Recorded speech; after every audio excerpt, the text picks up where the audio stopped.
Tu me dis, bon, je me lance, après il y a quelqu'un qui pourra m'aider à faire ci, à faire ça. Non, ne comptez pas là-dessus, c'est pas comme ça.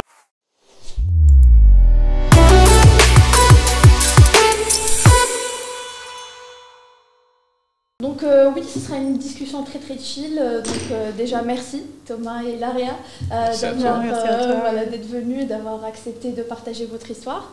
Et c'est cool d'avoir deux cofondateurs et d'avoir deux histoires. C'est vrai qu'il y a une seule histoire, mais il y a toujours deux ressentis, deux expériences et Bien tout sûr. ça. Oui. Donc c'est super cool, merci. Merci à toi. Donc est-ce que vous pouvez commencer par nous parler un peu de comment vous avez eu l'idée, on va revenir vraiment au départ, de lancer votre projet, comment vous avez eu l'idée, comment vous avez préparé, comment vous vous êtes associés. Ouais. Oui. Bah, en fait, par rapport à l'idée, moi je suis une grande passionnée de cosmétiques. Je lis beaucoup de trucs. Et je me suis rendu compte qu'en fait, c'est très compliqué aujourd'hui pour quelqu'un qui ne s'y connaît pas du tout dans la cosmétique de tomber sur le produit qui est fait pour lui en fait. Parce qu'il y a tellement de choix sur le marché, il y a des nouvelles marques qui sortent tous les jours. C'est vrai. Et il n'y a pas forcément des conseils personnalisés sur mesure. Et du coup, moi, avant de m'y connaître, en fait, j'achetais ceux qui faisaient un peu le buzz, tu vois. Ceux que les influenceuses conseillaient, etc. Et à chaque fois, j'étais très déçue. Et du coup, je me suis rendu compte qu'il y a un vrai manque là-dessus. Et du coup, je me suis dit, pourquoi pas faire quelque chose, un outil. Au début, j'avais pensé à un outil pour aider les consommatrices à trouver le produit adapté à leurs besoins, à leurs exigences. Et du coup, c'est comme ça un peu qui est né. J'en ai parlé avec Thomas. D'accord. Et bah, lui, il était tout de suite convaincu de ses besoins, de cette idée. Et c'est comme ça qu'on a choisi de se lancer dans ces projets d'Agvi Beauty. D'accord. Et du coup, oui, Thomas. C'est souvent comme ça, de toute façon, que naissent des projets. Hein. C'est quand il y a des problèmes qu'on a dans son quotidien, dans sa vie, dont le projet naît. Et en fait, on l'a fait, cet outil. Donc, on a commencé par ce qu'on appelle un SaaS, un Software as a Service. Oui. Et donc, on avait créé ça. Donc, on a commencé par on a fait un petit prototype vraiment qui coûtait pas très très cher, qui était cliquable, mais ça renvoyait vers rien, mais c'était juste cliquable en fait. C'était juste pour passer à la page suivante. Et donc on a fait ça en un mois et demi. Et après on a été dans la rue, on a arrêté les filles et on leur demandait d'utiliser ça, de le tester en fait, pour voir comment elles cliquaient, enfin où est-ce qu'elles allaient. Et donc on l'a fait, on a vu que ça plaisait. Oui. Les filles, elles nous demandaient quand est-ce que ça sortait, quand est-ce que cet outil-là allait sortir. Elles nous laissaient, donc on leur demandait leur adresse email, elles laissaient leur adresse email, et comme ça on allait les prévenir quand le produit sortirait, quand l'outil serait en ligne. D'accord. Et voilà, et en fait on a construit ça très rapidement et on s'est dit on va partir sur ça, sur un logiciel, sur un SaaS qui va faire. Et donc on commençait à partir dans cette idée-là, mais comme toute entreprise, au bout d'un moment, il faut gagner de l'argent. Et là, même si les filles elles étaient très contentes, on les voyait pas forcément payer pour ça.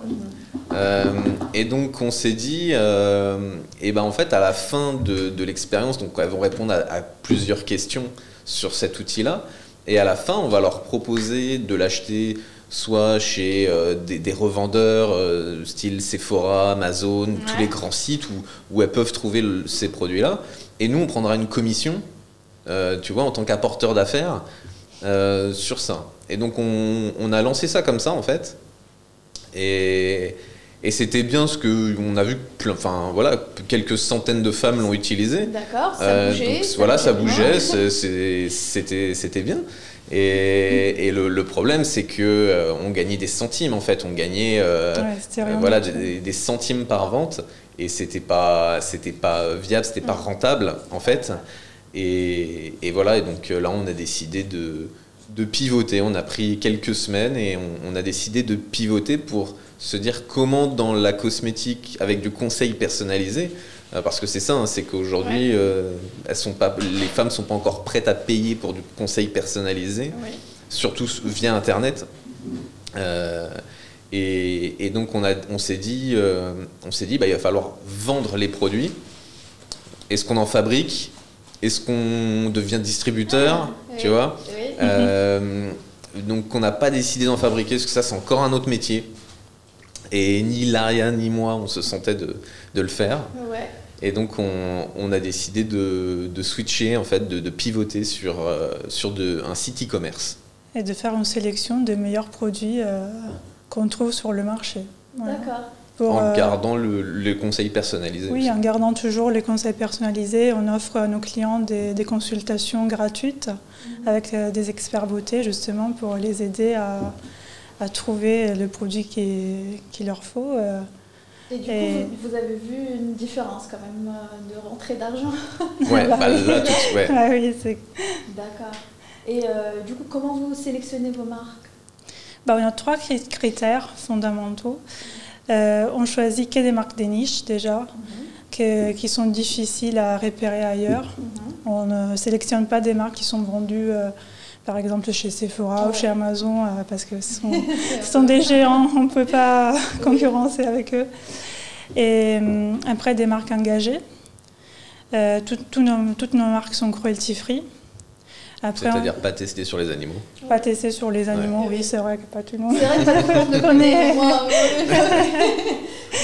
Oui, et elles font attention un peu à tout ce qui est environnement, avec des packaging, dans la plupart des cas, recyclés ou recyclables, où ils offrent à des associations une partie de leurs gains.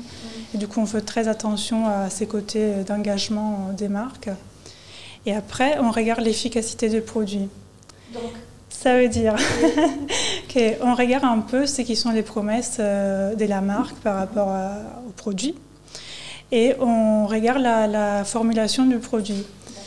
Et on regarde qu'il y a des ingrédients qui effectivement puissent apporter les bénéfices que la marque promet avec ces produits-là.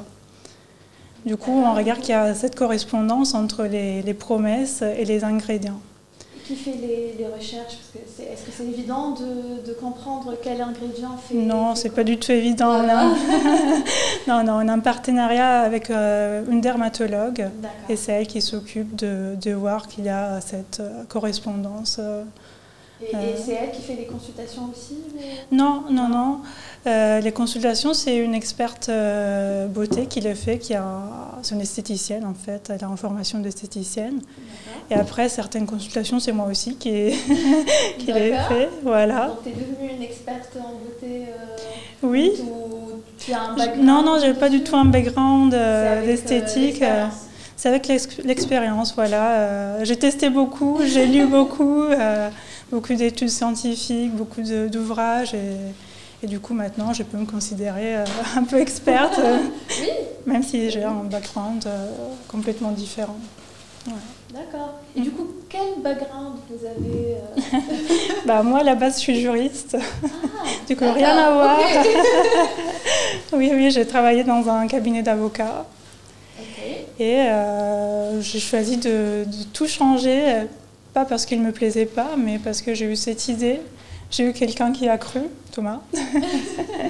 Et du coup, on a choisi de se lancer et de voir comment ça va se passer. Et toi, du coup, Thomas? Et moi, avant ça, j'étais à un poste de responsable commercial, grand compte, pour un grand groupe dans l'industrie. Voilà, je m'occupais de négocier des contrats cadres avec les clients. Et du coup, quand tu as eu l'idée de Laria, tu as pensé quoi? Quand j'ai eu son idée, je me suis dit, ouais, en fait, moi, j'ai toujours écouté des podcasts sur les entrepreneurs, sur tout ça, et machin. Et en fait, je me suis dit, mais c'est une bonne idée de départ. Donc moi, j'ai toujours ce truc un peu de lean startup, tu sais, de commencer petit et d'après d'itérer au fur et à mesure. Et moi, je me suis dit, on va faire comme ça, on va pas mettre beaucoup d'argent au départ, on va créer un MVP, un petit prototype qui coûte pas très cher, on va le tester, puis petit à petit, on monte, et voilà. Donc après, ça n'empêche pas d'avoir fait 1000 erreurs. Justement, c'est comme mieux ça qu'on apprend. de le faire sur le terrain, justement, Ouais. et d'apprendre à fur et à mesure que d'essayer d'implémenter une solution qui est, on va dire, parfaite, mais finalement qui n'est pas adaptée au client. Donc le fait que vous êtes parti dans les rues, arrêter les filles, tout ça, Ouais. c'est vraiment, tu vas avoir le user experience, en gros, l'expérience client qui va vous orienter, on va dire, vers le meilleur produit. C'est cool. Ouais. Et du coup, c'est qui a implémenté la solution SaaS au départ? Eh ben, en fait, on a travaillé avec des consultants. Moi, en fait, je venais de lire à cette époque-là, un peu par hasard, j'avais lu le livre Lean Startup. D'accord, oui. Et en fait, je me suis dit, mais en fait, c'est exactement ce qu'il faut au projet d'Hilaria. Et voilà, faisons ça, commençons comme ça.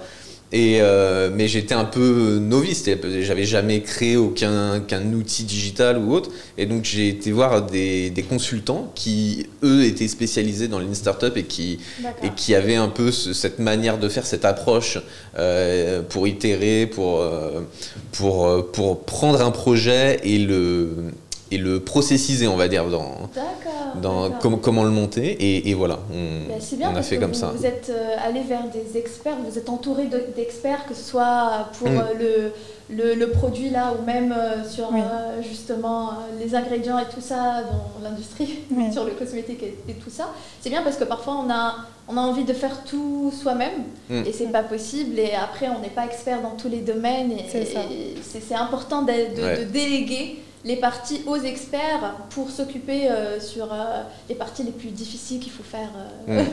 Parce qu'aujourd'hui, avec l'Internet, je pense que beaucoup de sites, enfin beaucoup d'entreprises te vendent comme quoi tu peux faire plein de trucs.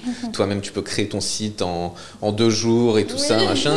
C'est très rarement le cas, en fait, sauf si tu es développeur, mais pour les personnes qui ne sont pas développeurs, même les solutions de no-code qui existent et tout ça, il n'y a jamais vraiment zéro no-code. Tu as toujours un peu de code à mettre quelque part, rien que pour le design ou autre. Tu vois. Donc du coup, pour votre site, justement, vous avez fait appel à... En fait, on a continué avec eux. Avec les mêmes. On avait continué avec eux, parce que eux, dans leur équipe, ils ont aussi des personnes qui les accompagnent sur des projets, en fait, donc des consultants qui viennent sur des projets pour apporter leur expérience, et donc ça fonctionnait un peu comme ça. D'accord. Et voilà, et donc on a développé le site avec eux en partenariat. Donc nous, on a appris à développer aussi un site. Donc il y a certaines choses qu'on ne sait pas faire, mais toute la partie contenu et design, on va dire une bonne partie design, on l'a fait de nos mains, quoi. D'accord. Donc sur ça a été un apprentissage. Et du coup, depuis le moment où vous avez eu l'idée, vous avez discuté entre vous, jusqu'à ce que vous avez eu une solution qui est plutôt stable aujourd'hui, ça a pris combien de temps L'ouverture, la société, on l'a immatriculée en janvier 2020. Ok. Mais non, je pense que ça n'a pas pris beaucoup de temps non plus. Mais l'idée... Le shop, on l'a lancé en juillet 2021. Du coup, quand même un an et demi. Un an et demi, entre développer la solution SaaS, itérer, réfléchir, enfin voilà, parce que il y a un moment, on s'est cherché, on a cherché comment gagner de l'argent. Oui, on était convaincus de l'idée, mais on ne savait pas par quel bout la prendre, quoi. Donc vous avez fait un business plan au départ, ou vous vous êtes lancé directement? Non, on n'a pas fait de business plan. J'imagine le business plan, il faut dire comment on fait la rentrée d'argent et tout ça. Mais quand on a une idée, on y croit, on se dit on va apprendre un peu dans le terrain, et finalement vous êtes arrivé. Tu es un peu inconscient quand tu te lances, tu vois pas trop le risque en fait de s'y lancer comme ça à l'aveugle. Et au fur et à mesure, sur le chemin, tu te rends compte qu'on aurait dû penser un peu plus tôt peut-être.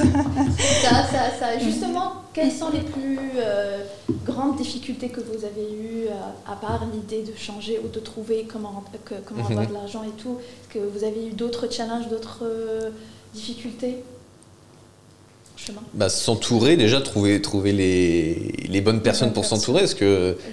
Ce qu'on raconte sur un site internet, tout le monde peut faire des beaux sites internet et dire que c'est les meilleurs.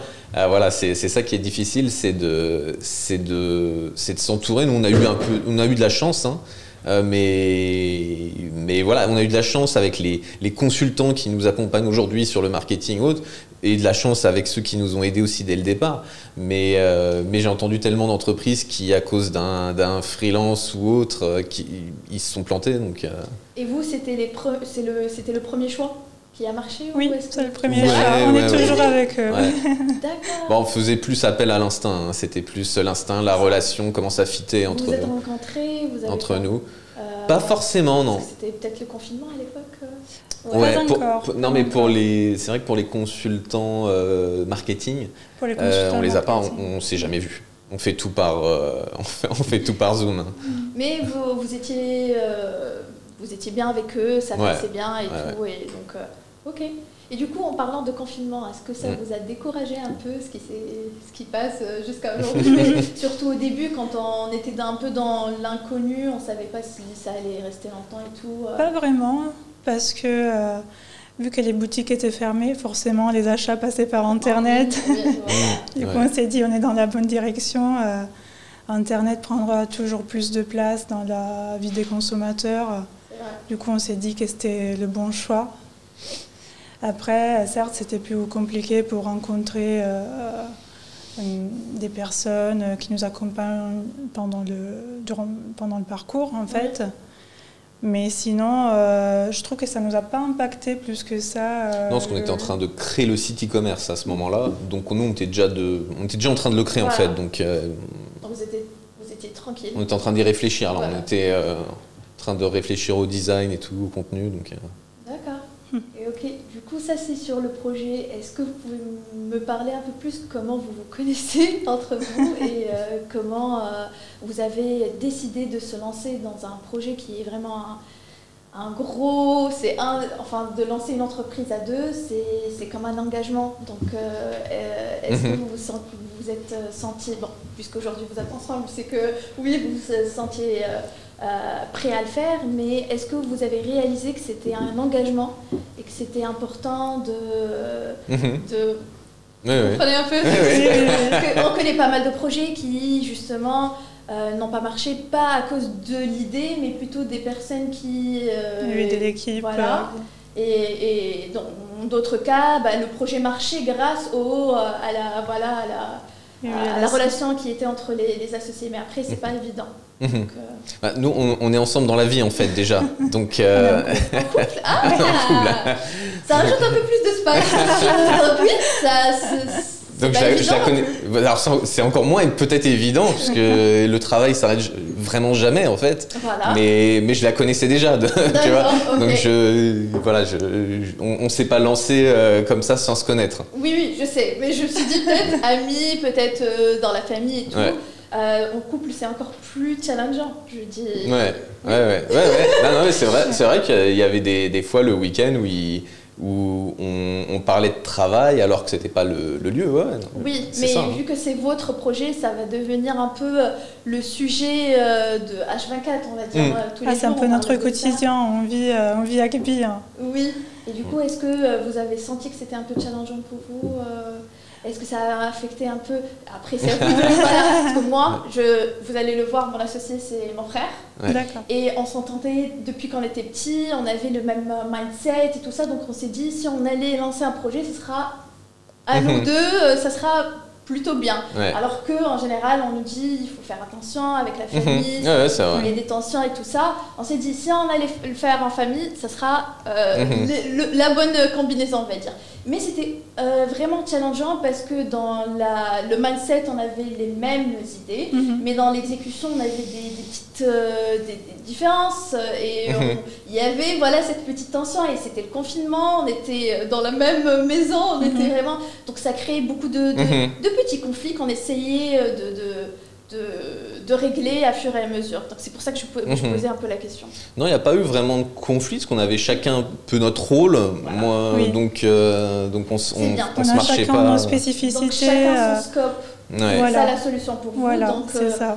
C'est lui qui manage une partie, c'est toi qui manage une partie, et vous faites confiance sur ça. Exactement. Est-ce que vous discutez quand même de ces sujets-là? Oui, on discute de tous les sujets importants. Oui, et puis après, les mails importants, tu les mets en copie. Et puis même si elle est dans la pièce d'à côté, tu vois, tu mets en copie comme ça, elle garde, elle lit tout, parce qu'on va pas lire, on va pas, elle suit tout, voilà, on va pas lire tous les mails non plus. Donc c'est ça pour vous, parce que pour vous c'était un peu plus évident depuis le départ, que chacun prenait une partie. Oui. Mais c'est ça, d'après votre avis, la solution pour bien travailler ensemble, c'est que chacun travaille sur un scope différent pour pouvoir avancer ensemble.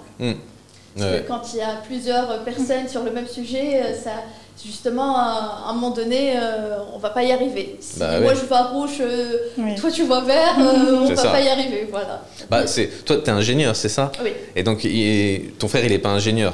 Lui, il n'est pas ingénieur, mais on était dans la même spécialité. Donc on parlait de la même solution. Voilà, c'est ce que j'allais te dire en fait. Au départ, c'est ça. Et justement, on s'est dit que c'est pas possible il y a plein de scopes. On a la com, justement, on a la partie consulting, on a la partie administrative. On peut facilement chacun prendre une partie, s'en occuper.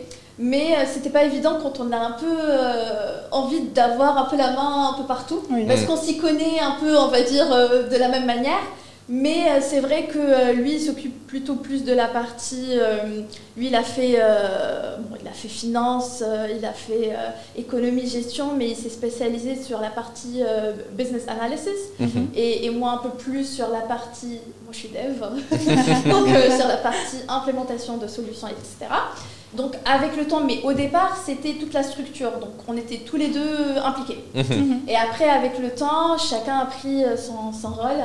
Et ça facilitait les choses, et avec la communication, ça aide. Donc oui, heureusement, nous aussi, on était un peu chanceux, mais c'est important que chacun ait un petit rôle, on va dire, dans la société. Je pense que ça c'était clair dès le départ, parce que moi, la cosmétique, je n'étais pas un expert. Et honnêtement, le produit en fait cosmétique en lui-même m'intéressait pas vraiment. Et c'est bizarre de dire ça, parce que J'allais poser la question justement, est-ce que tous les problèmes dont Hilaria a parlé tout à l'heure, est-ce que ça te parle ou pas du tout? Ah non, moi, en tant qu'homme, je pense qu'il y a très peu d'hommes à qui ça parle, sauf ceux qui s'intéressent de près à la cosmétique. T'as jamais utilisé un produit qui n'était pas vraiment à la hauteur? Tu t'en fous, tu jettes, tu prends un autre. Franchement, ouais, je peux pas. Non, le problème ne me touchait pas du tout. Mais moi, c'est pas ça que je voyais, c'est que je voyais qu'il y avait un problème qui correspondait à un grand nombre de personnes. Voilà, c'est ça. Et donc, je me disais, c'est-à-dire qu'il y a quelque chose à faire. Si ce problème-là, il n'a pas été résolu et qu'elles sont plein, il y a plein de femmes qui ont ce problème-là, allons, un peu en tant qu'aventurier, tu sais, allons voir un peu ce que ça donne. D'accord. Et voilà, comme je t'ai dit, on a commencé petit. En fait, le truc, c'était de se dire, si ça marche pas, si celle qu'on arrête dans la rue, elle trouve ça nul, on arrête là et point à la ligne, quoi. D'accord. Donc justement, parce que c'était une aventure pour vous, c'était beaucoup d'inconnus, beaucoup de voilà. Ah, c'était 100% inconnu. 100% inconnu, justement, parce que même si on est préparé, on n'est jamais préparé. Non. C'est ça. Non. Et du coup, est-ce que vous avez lâché votre daily job, on va dire, se lancer directement dans l'entrepreneuriat, ou est-ce que vous avez quand même gardé cette petite... indépendance financière ou cet équilibre, on va dire, financier, pour tester un petit moment avant de se lancer? Non, moi je sortais de la fac et même si j'ai fait un stage dans un cabinet d'avocat, on va dire que j'avais pas une situation financière stable non plus. Un stagiaire n'a pas de situation financière stable. Du coup, moi je me suis lancée, j'ai tout quitté. Et je me suis mise à fond sur mon projet, j'ai cru à fond, j'y crois toujours. D'accord. Et du coup, ça a été une évidence pour moi de tout mettre de côté et mettre en pause. D'accord. Et du coup, c'est Thomas qui a ramené la stabilité un peu. Moi, j'ai gardé quelques mois, mon emploi encore. Oui. Je faisais ça, on va dire, le soir après le travail et tout ça. Et puis au bout d'un moment, c'était plus possible. Donc, de toute façon... ça commençait à être trop compliqué en termes de temps pour s'en occuper. Et si justement on voulait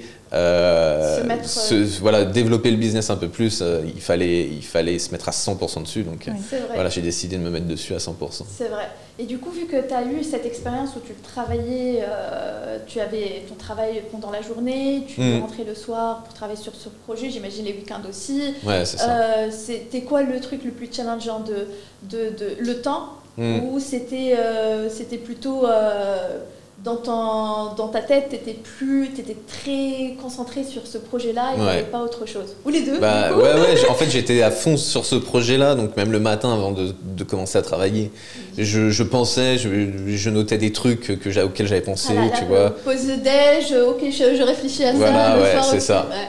Et voilà, et en fait, petit à petit, le projet a pris de plus en plus de place. Petit à petit, la pause du midi, je checkais les mails du projet en fait, parce qu'il fallait avancer sur ça. Et voilà, en fait, petit à petit, ça a pris la place. Et puis au bout d'un moment, j'ai dit stop. Ouais. D'accord. Et du coup, aujourd'hui, vous voyez que vous êtes arrivé à un modèle plutôt stable, Rack by Beauty, ou est-ce que vous réfléchissez à évoluer un peu plus le modèle dans le futur aujourd'hui? Parce que dans le futur aussi, vous aurez d'autres variables, mais aujourd'hui, vous pensez quoi? Là, on a besoin de développer fortement la notoriété sur la communication de l'entreprise pour faire connaître d'autant plus que on est très content, on fait des très bonnes ventes, on a fait un très bon mois de novembre et tout ça, mais on reste encore inconnu du grand public, donc c'est de développer un peu la notoriété déjà, la confiance des utilisateurs. Ouais. On est en pleine levée de fonds, on peut le dire. Oui. Du coup, on est à la recherche de fonds justement pour développer cette notoriété, mais aussi se lancer dans de nouveaux défis, de nouveaux petits projets, toujours dans le cadre d'Hack by Beauty. Et comment vous faites justement, comment vous réfléchissez à travailler sur justement la communication, le marketing? Parce que j'imagine, si on ne fait pas de marketing, on va pas atteindre les personnes. Est-ce que vous avez des priorités, réseaux sociaux ou plutôt SEO Alors SEO, c'est très important en effet, mais le problème du SEO pour une petite entreprise ça prend du temps. Voilà, c'est que ça prend du temps. Ouais. Donc en fait, il faut le faire, mais il ne faut pas faire que ça. Et donc, on fait aussi du SIA, de la pub payante, et du co-marketing avec les marques partenaires ou des entreprises qui correspondent à notre philosophie et autres. On partage la communauté, on va voir la communauté de cette marque-là et vice-versa. Et sinon, sur vos propres pages de réseaux sociaux, est-ce que vous faites de la pub dessus ou est-ce que c'est... Non, pour ma part, j'utilise peu les réseaux sociaux personnellement, donc non. Mais c'est pas toi la cible, Thomas. Non, mais pardon, tu parlais de la page de l'entreprise. Il y a du personal brand aussi pour les personnes, pour justement avoir une audience et après justement parler de sa marque. Mais si t'es pas je pensais que tu me payais, tu me demandais ça en fait. Non, je parlais justement des réseaux sociaux de votre marque, enfin de votre site. Parce que vous avez une page LinkedIn, vous avez une page Instagram. Oui. Donc, est-ce que vous êtes actif dessus? Parce que la cible, elle est où en général? Est-ce que vous avez fait une petite recherche? On a une page Instagram qui est active, c'est nous qu'on poste directement le contenu. Notre cible a à peu près entre 30 et 35 ans, donc on essaie de faire du contenu pour une femme de cet âge. On essaie de faire du conseil un peu plus généralisé justement sur Instagram, mais on n'arrive pas à passer autant de temps qu'on voudrait dessus parce que forcément à deux c'est compliqué. C'est compliqué. Pour être toujours présent sur les réseaux sociaux, plus, parce que l'algorithme il aide pas si on n'est pas toujours là en train J'allais de dire la même justement. chose, exactement. C'est très ingrat les réseaux sociaux. Mais après il y a les pubs aussi sur les réseaux sociaux. Tout à fait. Facebook Ads, même sur LinkedIn. Donc après LinkedIn c'est un peu plus favorable parce que par rapport à Instagram, on va dire ils n'aiment pas trop, mais un peu saturé. Instagram, Facebook, LinkedIn, il y a encore du potentiel. Donc, les pubs, après aussi, les pubs, c'est très compliqué. Il y a beaucoup de variables, donc il faut prendre le temps de tester l'audience, l'emplacement, tout ça. Les centres d'intérêt, ça ne marche pas, il faut changer. Donc, il y a 1000 variables, 1000 combinaisons. Donc, mais ça aide à reach, on va dire, donc à atteindre l'audience, voilà, et vos cibles, que ça soit vu par les personnes avant que ces personnes-là soient réactives et engagées envers vous. Ça prend du temps. Vous réfléchissez à ça aussi? Et en fait, on est accompagné d'experts sur Facebook Ads et Google Ads. D'accord. Et donc, chacun a sa partie. Et donc, il nous aide beaucoup là-dessus parce que, honnêtement, j'avais commencé moi-même à le faire. J'avais acheté des livres, j'avais fait des formations et tout ça, des trucs un peu en parallèle. Oui. Mais c'est impossible, en fait. C'est impossible parce qu'il faut vraiment les tester plusieurs fois pour vraiment... Parce que quand tu regardes, tu as l'impression que c'est une formule simple, rentrer juste la tranche d'âge, l'emplacement et tout ça. Mais non, finalement, ça dépend de ton poste, de l'heure, de tout ça en fait. Donc il faut vraiment prendre du temps à tester, explorer, refaire plusieurs choses pour que ça marche justement. Donc c'est bien que vous êtes accompagné justement. Parce qu'il faut vraiment, cette partie-là, soit on y est... vraiment pas, on va pas dire temps plein, mais vraiment un temps très grand. Sinon, il faut vraiment la déléguer, donc c'est pas mal. Moi, j'ai jeté quand même un coup d'œil sur Instagram. J'ai vraiment kiffé les conseils gratuits. On aime ça. On aime ça. Et en plus, ça nous parle. S'il n'y a pas un post qui nous parle, il y a un autre qui est intéressant. Et on apprend pas mal de choses. Et je dis que sur les réseaux sociaux, c'est ce qu'on cherche. Il faut que la personne nous donne des conseils un peu gratuits pour qu'on écoute cette personne, on découvre cette personne et après on a confiance en cette personne pour tester justement les produits et tout ça. Donc c'est toi qui prépares le contenu Oui, la plupart du contenu c'est moi. Et oui, c'est justement ça. Merci. Je sais que c'est pas évident. Nous aussi on est en train de tester pas mal de choses sur la com parce que c'est pas évident. Nous on a la partie consulting, on a la partie com, et c'est pas évident de justement atteindre les personnes sans avoir un produit en particulier. Et le but, c'est juste de vraiment atteindre des personnes qui veulent, qui ont le même mindset, qui veulent vraiment écouter des histoires d'entrepreneurs.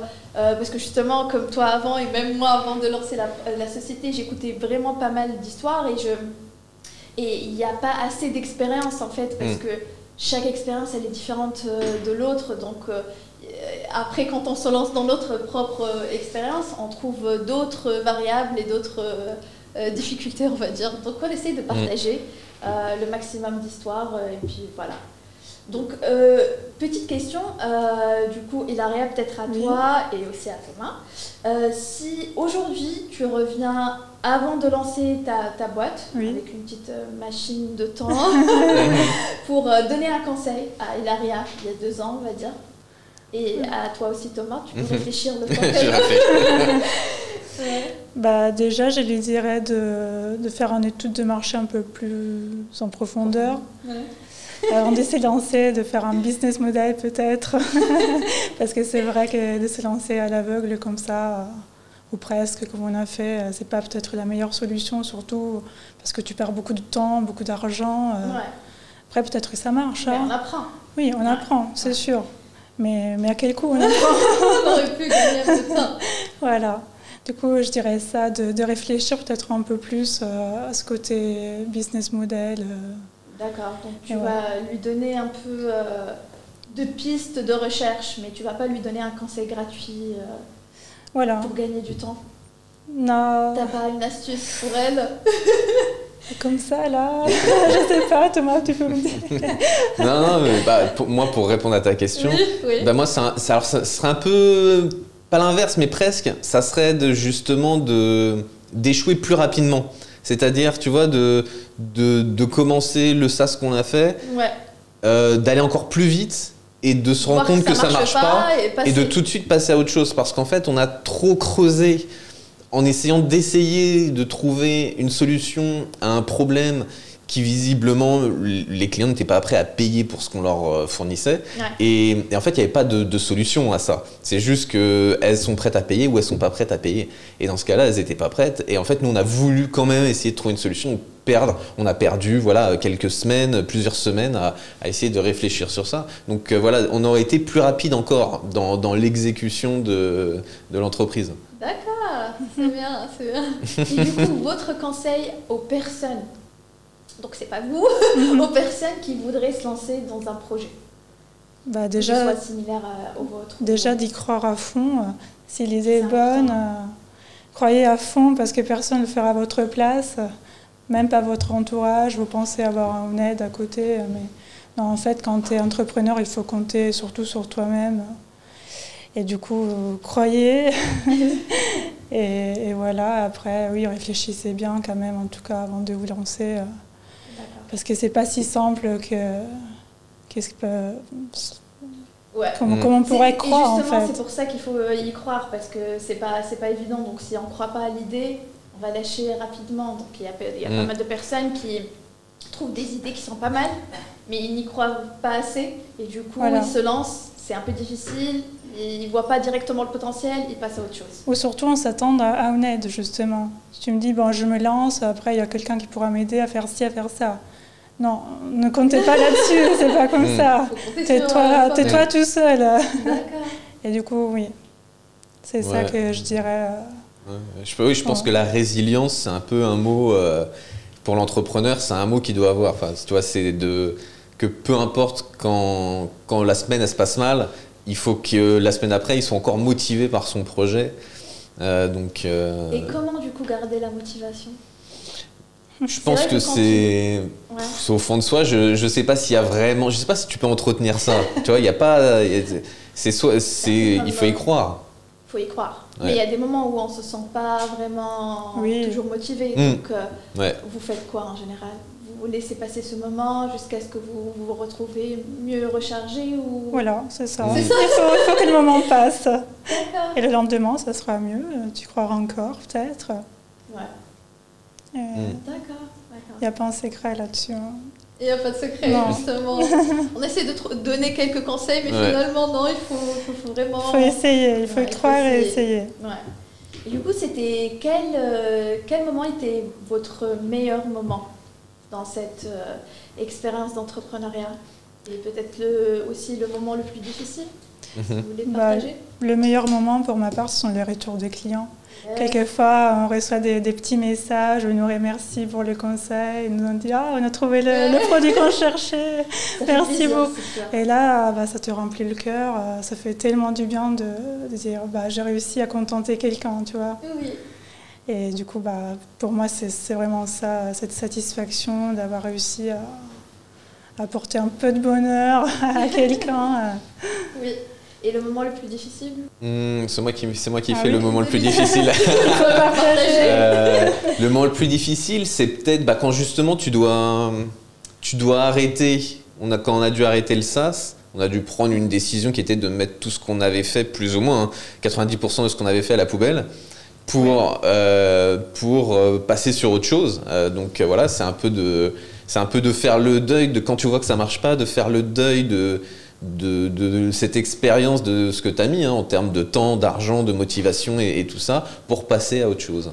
Justement, parce que tu disais il fallait échouer plus rapidement, parce que plus rapidement, moins, tu ne seras pas attaché à cette solution. Et alors que la deuxième solution, vous y croyez beaucoup, pour vous, c'était vraiment la bonne solution ou vous étiez encore en train de tester jusqu'à ce que ça marchait, justement?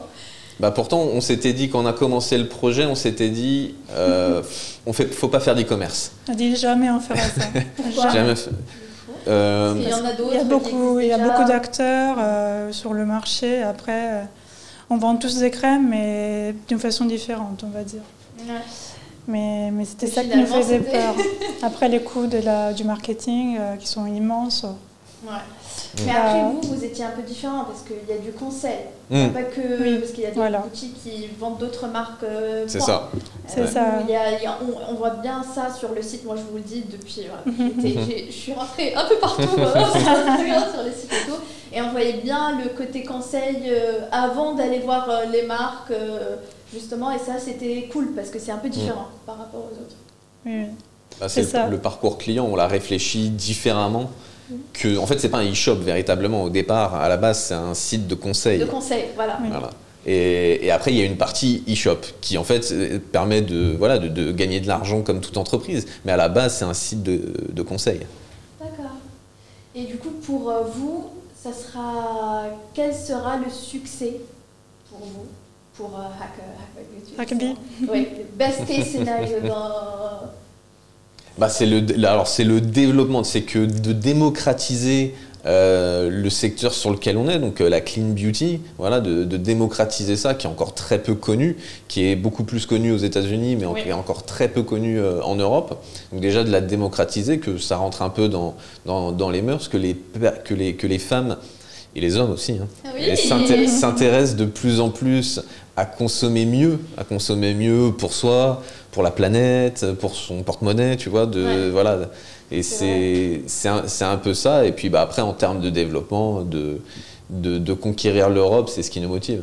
D'accord. Pour ça, justement, Hilaria, elle est amoureuse du cosmétique, un peu comme toutes les filles, mais il y a des personnes qui sont plus que d'autres. Pour toi, est-ce que tu penses que c'est un sujet qui t'intéresse de plus en plus, vu que tu t'es lancé dessus? Justement, hier, tu t'en foutais un peu quand tu achetais les produits. Est-ce qu'aujourd'hui, tu deviens un peu plus conscient dans le choix des produits que tu achètes, tu utilises? Tu regardes les ingrédients, peut-être la marque, si elle est... Voilà. Est-ce que tu sens que c'est quelque chose qui a changé un peu en toi? Ouais, parce que en fait, Hilaria m'a bien expliqué. En fait, elle m'a dit. C'était un compagnie. Non, mais c'est vrai, quand tu veux lire la composition d'une crème, t'es dans le magasin, tu tournes. Si t'as pas un diplôme de chimie, tu peux pas comprendre.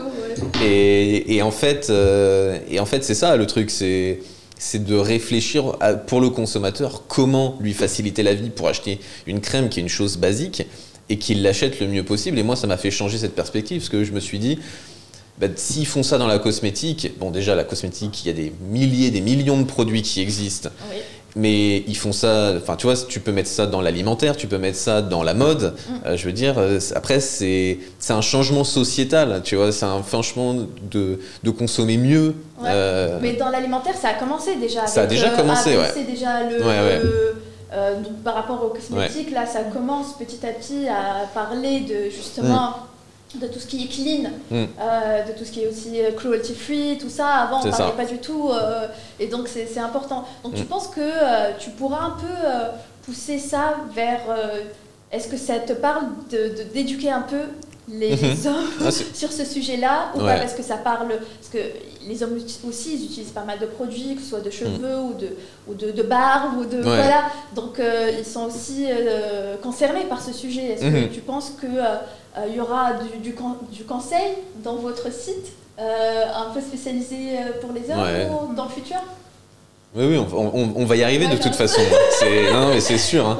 C'est sûr qu'on va y arriver. On a encore un long chemin à faire avec la femme, mais les hommes, enfin moi je vois mes potes, ils me demandent, ils me disent ouais mais ça c'est intéressant, mais alors tu vois nous on savait pas, on pensait qu'une crème c'était une crème et voilà, et le but c'est ça. Après l'homme, je pense qu'il va falloir trouver un autre moyen de l'intéresser à ça, sous une autre forme, je sais pas encore laquelle, mais peut-être un peu plus autour du jeu, du divertissement ou autre, que la femme qui... Pour parler. Donc tu penses que les sujets de santé, environnement, ça va pas parler directement?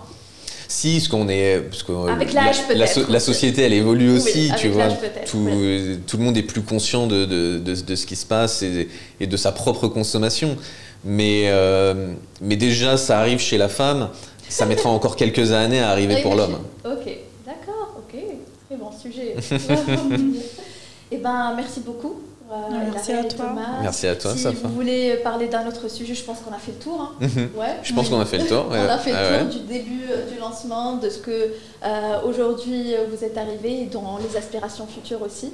Merci d'avoir partagé votre histoire et vos expériences et on adore vraiment, vous êtes vraiment complémentaires. Et je pense que c'est pour ça que vous êtes lancés ensemble.